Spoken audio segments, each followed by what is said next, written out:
Habiendo pasado revista a lo que es la crisis del siglo XVII o lo que podemos definir como crisis del siglo XVII, y también teniendo en cuenta lo que hemos visto sobre el absolutismo continental, la construcción del absolutismo monárquico, nos falta pasar revista ahora al problema de las alternativas del absolutismo. Para ello compusimos tres lecturas, la de Hirrich, la de Duscher y la de Morgan, que ustedes tienen en la página. Nos vamos a guiar justamente sobre estas problemáticas en torno a las alternativas al absolutismo. Hinrich plantea que hay dos grandes modelos, si se quieren, sobre estas alternativas al absolutismo. Uno es el modelo holandés, al cual los Países Bajos se enfrentaron a España y lograron su independencia. Desde este punto de vista es interesante el modelo holandés en torno a que Holanda o los Países Bajos representaban en ese momento una de las economías más modernas y pujantes en Europa. El siglo XVII es, si se quiere, el siglo holandés. Y en ese sentido, lo que es interesante observar que la constitución de este espacio económico político surge a partir de la federación de 7 grandes provincias que la conformaban.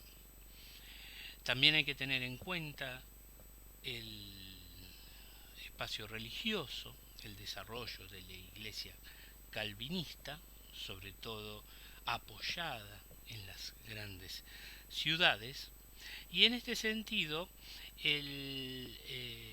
la República holandesa estaba conformada fundamentalmente por sus centros políticos encarnados en Holanda y Ámsterdam, pero también estaba dividida políticamente entre aquellas que apoyaban la República y aquellos sectores que se inclinaban por el orangismo, es decir, por la Casa de Orange y la conformación de una monarquía constitucional.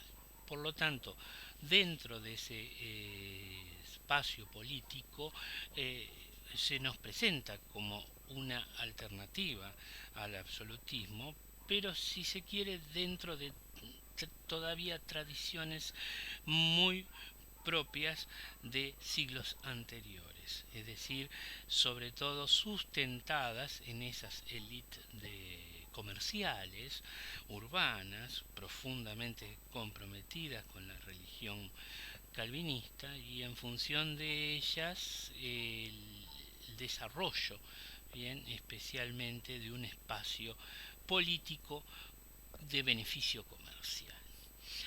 Más interesante se nos plantea en este caso como alternativa profunda aquello que es el caso inglés. El caso inglés es verdaderamente interesante, ya que desde aproximadamente el fin de la guerra de 100 años, era claro para Inglaterra que el desarrollo político como monarquía y como espacio político y económico estaba en las islas y no en el espacio continental. Eh, el régimen inglés se sustentaba en una casa monárquica fuerte que estaba en relación a la dinastía de los Tudor, que nosotros hemos visto en función de los aspectos de las reformas y donde aparecía la iglesia anglicana en la cabeza del rey inglés. En ese sentido, ello fortaleció muchísimo a lo que era la monarquía. Pero en ciertos aspectos, los Tudor siempre se apoyaron necesariamente en el consenso con el Parlamento. Ahora vamos a ver cómo eso fue definiendo y cambiando con aquella dinastía continuadora de los Tudor, que son los Estuardo. Ustedes ahí tienen las fases de la Revolución Inglesa que van acompañando, fases de aquello que se llama las guerras civiles.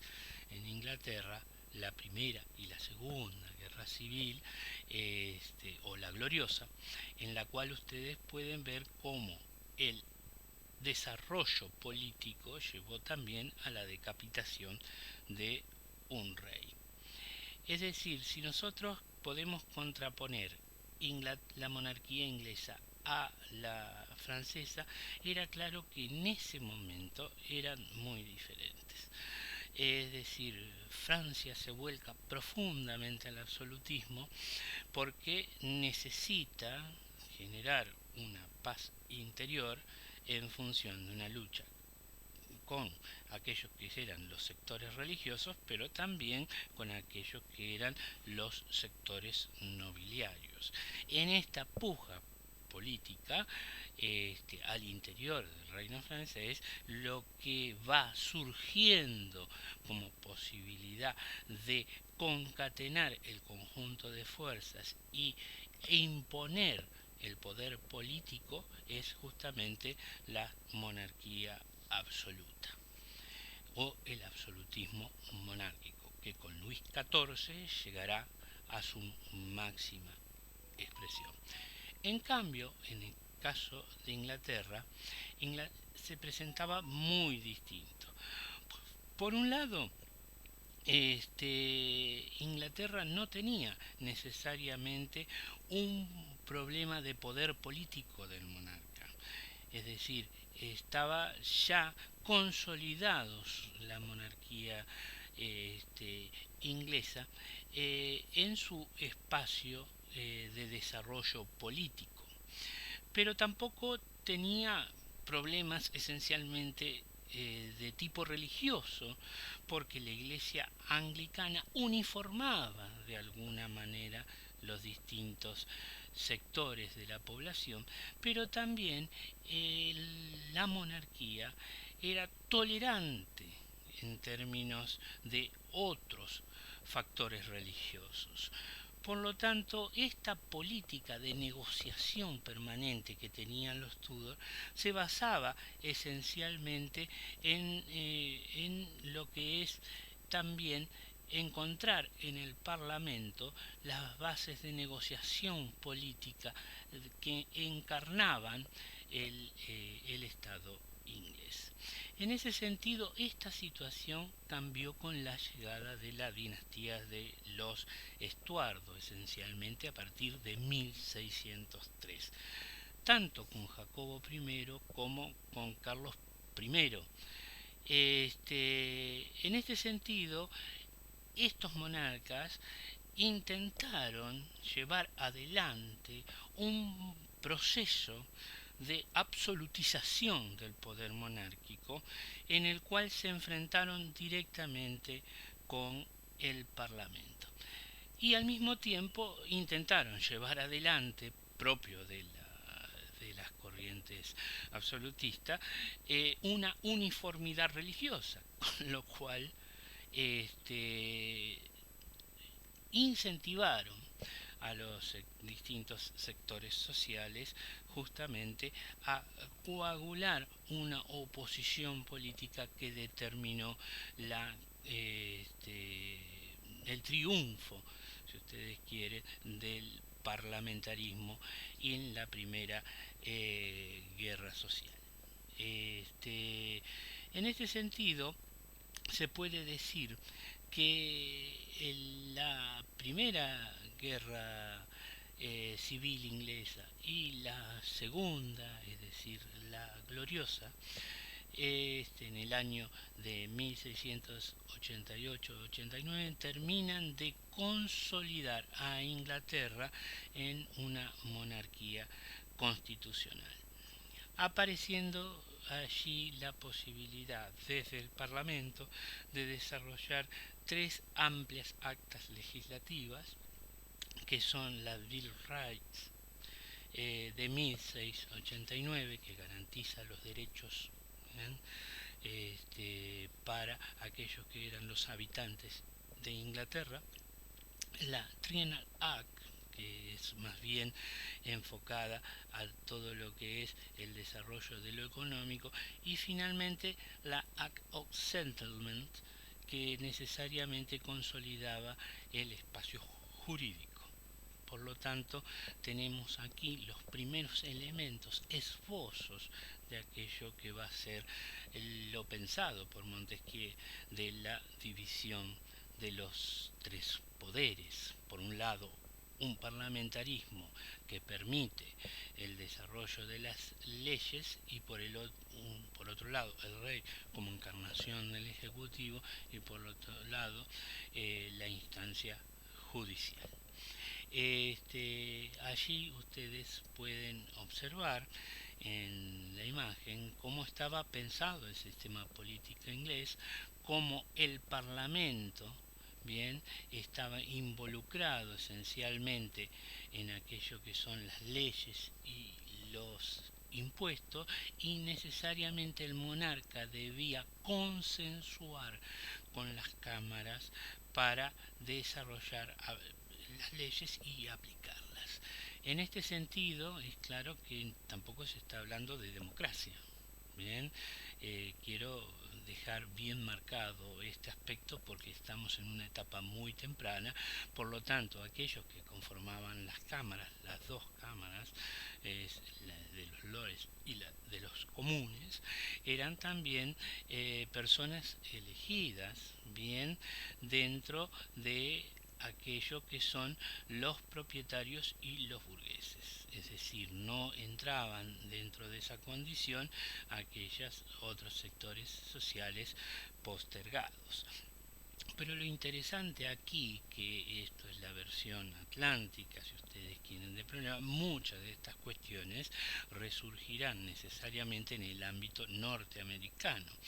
Bien, y esta idea de que el King of Parliament, es decir, el rey en el Parlamento, definitivamente tenía, si se quiere, fuerza de ley y necesariamente era la búsqueda de un equilibrio que se denominó las monarquías constitucionales. Por supuesto, en esta larga lucha es lo importante de tener en cuenta que gracias a este proceso, a estas guerras civiles, el absolutismo en Inglaterra quedó en estado muerto, y lo que nosotros tenemos a partir de justamente el siglo XVII es el desarrollo de estas formas de monarquías constitucionales. Les dejo también un pequeño link, que es un video sobre el desarrollo de la guerra civil en Inglaterra, que es corto pero también ilustrativo de todo lo que hemos estado hablando y refiriendo. Hasta luego.